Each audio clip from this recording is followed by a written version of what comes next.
Hi, everyone. So today's training is specifically about the actual equipment itself, the Trifecta Light equipment. The first thing I'm going to ask you is what's missing? You'll notice there are no wires. Now, we will be plugging in wires in just a moment, but there's a real strong significance that the device is an entirely plug-in device. And this is important, and I'll discuss that in just a moment. But I wanted to point out how you basically use the cart, if you are going to use the cart. You notice the long pads are going to go in front. That's because they'll fit best here. And then you can put the small and medium pads on either side. Then typically we'll put the chin pad right in here in the middle, the face mask, and the controller. And this is another view of the equipment. The two small pads, two medium pads, two large pads, a chin pad, which is also can be called a body pad as well. And we would use the chin pad, and we wouldn't call it a chin pad, but you can use it on the wrist, the elbow. You can use it around the knees, the ankle, and the foot. So if you're doing diabetic neuropathy, you'll get a couple of more of these, and I'll explain why you'll need different ones. Well, quite frankly, you don't want to put what you just put on someone's feet on someone else's chin or face. So at least that's my opinion. And here it is what the lights look like when they're on. And I'm not going to discuss right now the lights themselves, other than you remember that all the lights will light up. In other devices in the past, some of them light up and some of them don't, because some are near infrared and some are red light. But if you were to look closer, you'd see in each one of these lenses are 3 diodes, and some of them are near infrared, which are of course visible to naked eye, and some of them are red, and that's what lights up each lens. This is how it looks when one's lying down. I'm going to go over the specifics on setting somebody up, but that's kind of what it looks like. Again, no wires yet, right? We haven't plugged the wires in yet.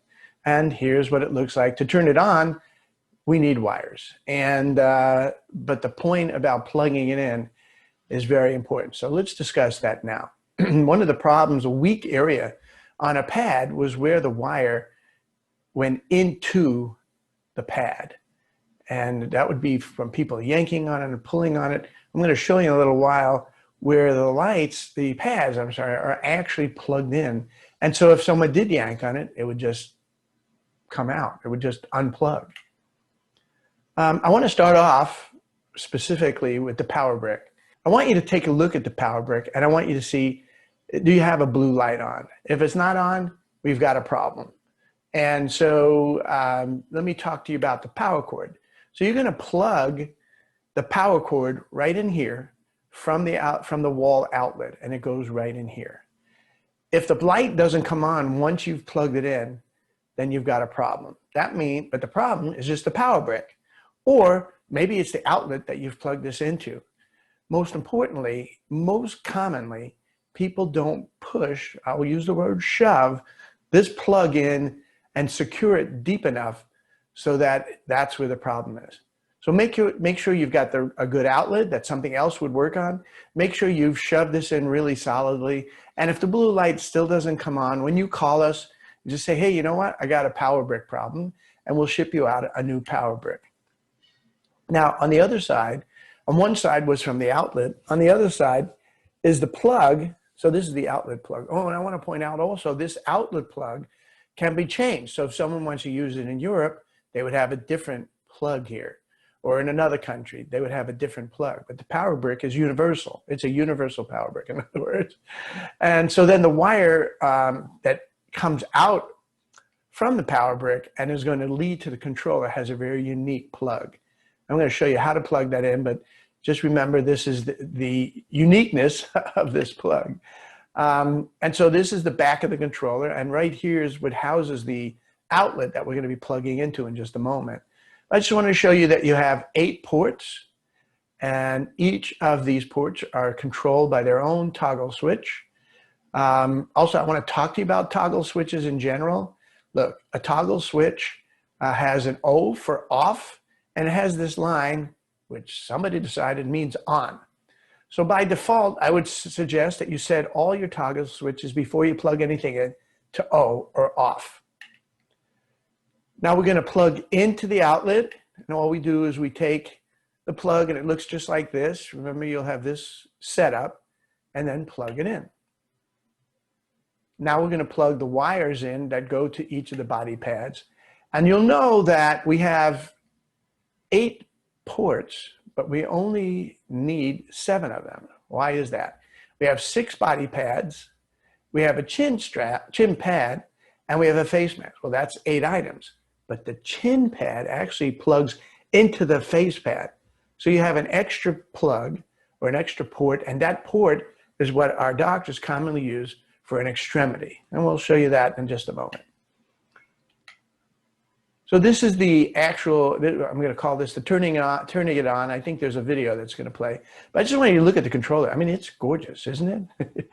And you have to see it because you can't really get the idea, but it really, the whole thing shines from the type of finish that we put on here. So let's see if I can get this to play. So what you're seeing is here's the actual logo screen comes on.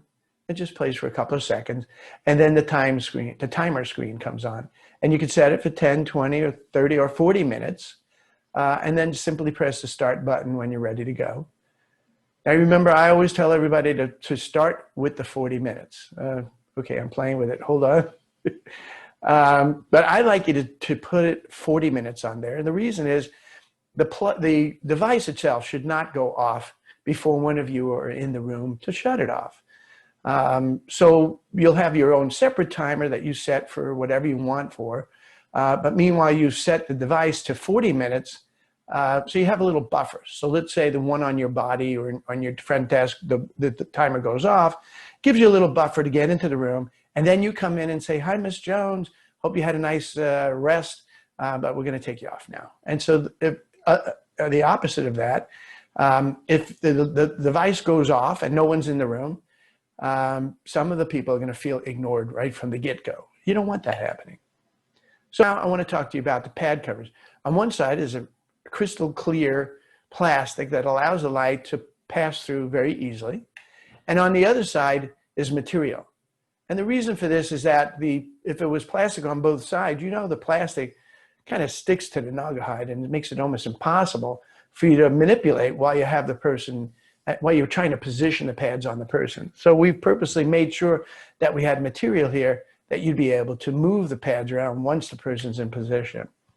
And now I want to talk to you about the plug-in. If you look closely here, you'll see there's a plug on one end. So up until this point, the pad is not plugged in at all. With other devices in the past, the pads had the wires coming out at this point. And again, this would be the inherent area of weakness. So all we do is we just plug in to our pad. And again, if someone yanks on this part here, and by the way, it also is secured on this in other ways, but even if it wasn't, the worst that'll happen is the plug comes out and you just plug it back in. Here's what the face pad looks like. We call it a pad because it comes flat and then you bend it very easily and then Velcro it secured so it's shaped like this. And then remember I told you that we do all plug-ins. So on one end, we're going to plug the face pad into the controller. And on the other end, here's the other end, and here's another jack that we're going to plug the chin pad in. That's why I say that we actually have 9 ports that are available to use. And this is what it looks like when the face pad and the chin pad are both plugged in. Here's what it looks like. So now let's go over the actual setup. Now, everybody does it, not everybody, a lot of people do it differently. This is my recommendation and how I normally would set up. So first this is going to be for the pad that goes around the buttocks. We're going to put the strap down first, and we're going to put the pad on top of that strap. Now we're going to lay the person down with their buttocks centered over that pad. Now we're going to tie on the thigh pads and also put on the abdominal pad, and then we're going to strap on the buttocks pad. So we have this one set up, and you may or may not use straps here. That's up to you. I don't. And again, the lady here has clothes on, but you normally have, bikini or underwear on because we want to be on the skin. Same thing with the abdominal area. Now I just want to show you how we put the arms. So we've got the thighs, we've got the buttocks and the abdomen, and now we've set up the arms. We just put it around the arms. These pads are very flexible and can easily go around just about any body part. Now let's talk about the chin pad. You see how it covers the under the chin area. It's going to cover the turkey neck. This is for turkey neck or fat under the chin and jowl region. And people are using it for crepe neck and a variety of other things. And then we take the mask and we put it over the pad. Now this is important for you to understand. This might look claustrophobic, but let's look from this end. You'll see how much room there is. Now you remember I told you that in general, you don't want to be too far off of the body. That only applies to the body, but it does not apply to the face. What we've done by creating this arc here, we've actually increased the amount of energy that actually affects the skin of the face. We're not trying to go deep into, if you wanted to affect some deep tissue on the face, you'd put a body pad over it, not the face pad. Working on the face and trying to get rid of fine lines and wrinkles, then we would do it like this. And I want to remind you that the configuration of the face pad is different than every other pad. And the reason is we have more near infrared in the face pad than any other parts of the body. Because we're not trying to get rid of fat in the face. What we're trying to do is get rid of the fine lines, wrinkles, and it's the near infrared that increases the collagen and elastin formation. So this is what it looks like from top to bottom. And I know the person looks a little bit like a mummy, but that's what it looks like. So I really want to thank you for watching. If you have any questions, remember, you can always email me or give me a call if it's really important. Anyhow, thanks a lot and have a wonderful rest of your day.